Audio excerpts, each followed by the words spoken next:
আসলে একটা কথা মনে পড়লে অনেক বেশি মন খারাপ হয়ে যায় যে রমজান মাস খুব দ্রুত চলে গেল।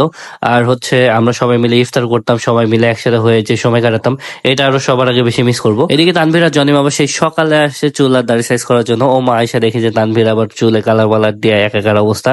তখন বুঝলাম আসলে ঈদ তোদের ঈদে, ঈদ আর আমাদের নাই। তো এদিকে তানভীর পুরোপুরি ভাবে নিজের মতো ফ্রেশ হয়ে নিজেকে আসলে নতুন বর হিসেবে দাবি করতেছিল। এদিকে কি আর করার, আমরা দুই দুধের বাচ্চা নিষ্পাপ শিশু এখানে বসেছিলাম। সবাই হাতে সময় না থাকার কারণে আমরা দ্রুত আয়সা পড়ি ইফতারের জন্য, কিন্তু আয়সা এখানে দেখি সব বন্ধুরা এক জায়গায় হয়ে গেছি। কিন্তু এইখানে এসে একটা ঝামেলায় পড়ে গেছিলাম, হাতে সময় না থাকার কারণে এরা অর্ডার কনফার্ম করতেছিল না, তাই আর কি করব। তারপরে কি কিছু করার নাই, আমরা কামাল কাবাব ঘুরে আসলাম। আর এখান থেকে আমরা কোন রকম ইফতারটা কমপ্লিট করলাম। তো এখানে বরাবরের মতো আর কি সবার ইফতার করা কমপ্লিট হইলেও আমাদের তানভীর ভাইয়ের ইফতার করা কমপ্লিট হয় নাই। সে ইফতার করলো আর আমরা কিন্তু বাইরে অনেকক্ষণ ধরে তার জন্য ওয়েট করতেছিলাম। তো আলহামদুলিল্লাহ কোন রকম ইফতারটা কমপ্লিট করার পরে সবাই কেনাকাটা করতে আসছে, আমাকে সবাই নিতে বলছে, কিন্তু আমি আবার এইদিকে বলছি দেখো আমার প্যান্টটাই ছিঁড়ে গেছে, আমি আবার কিনবো কিভাবে, গরিবের আবার তো এখানে কোন রকম ভাবে তানভীর বিল পে করতে দিল না। এখন সে নিচে পেড করে দিল, বললো যে আজকে এই পাঞ্জাবিটা আমার পক্ষ থেকে ছিল। তো আমি তো খুবই খুশি হয়ে যাই, খুবই খুশি হয়ে আমি সবাইকে বললাম চল আজকে সবাইকে লাচ্ছি খাওয়াবো। সো আমরা গোলপাতায় চলে আসলাম, এন্ড গোলপাতাতে এসে আমরা লাচ্ছি খেয়ে এখান থেকে হু হু করে বের হয়ে গেলাম।